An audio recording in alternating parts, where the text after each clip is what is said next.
warm water to warm your baby food. You're gonna use the warm water to make your tea or make your baby formula. The double trains that we have, this ICE and these other normal trains, fast trains. Yeah, so they have a double plane now. Oh my god, double cabin. Oh my god, was so huge, pretty scary, and so full. And by the way, for some reasons, Emirates, the flights that are connecting to Germany, always check-in only 1 hour. Like, you know, check-in is like 3 hours in advance, but hey, they wait till the last hour and everything is done so quick. For some reason, I don't know if because they just know that Germans are very good timekeepers and they don't waste your time, so they just wait for everybody to gather and then just ferry you in, like, you know, of course with business class and family first.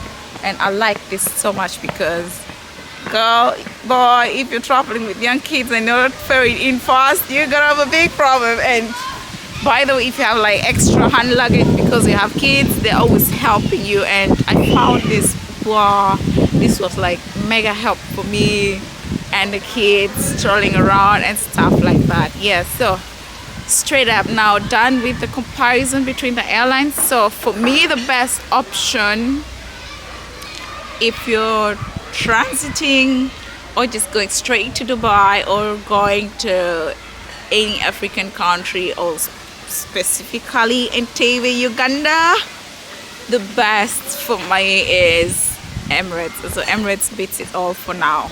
I think hands down for Emirates. Okay, so now let's go to documents, what to expect at transit, what to expect at the airport. So when I was traveling 1 week down, my family already informed me like, hey, we have this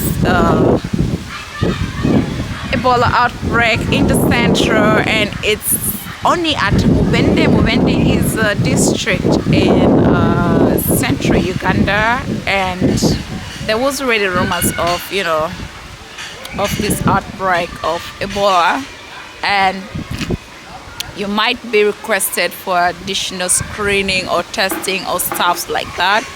So I was just prepared for this. And then I also took, of course, I was traveling with two kids, 6-year-old and a 10-month-old, and the old me was over 30. Yeah, I'm not old.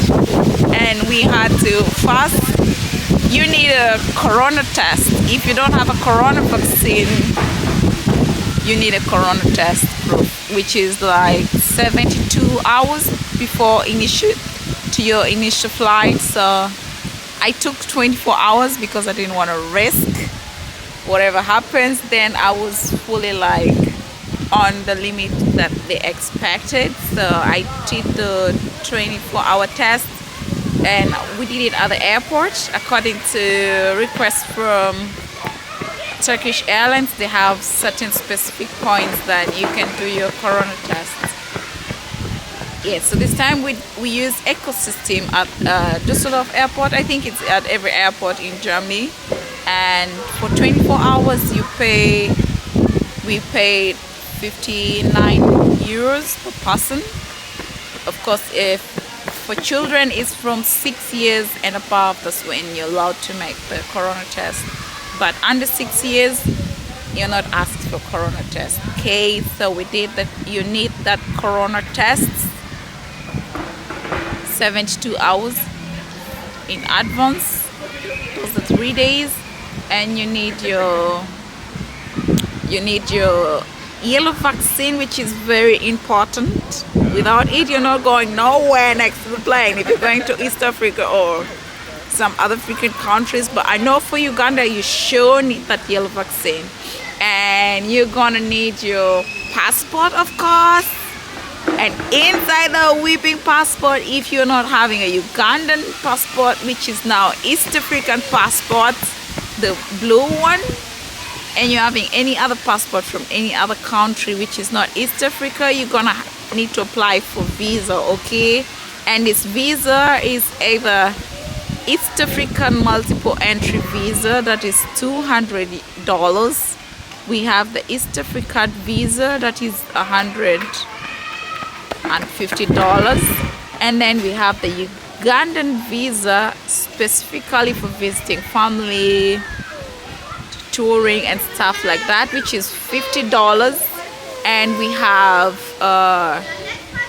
this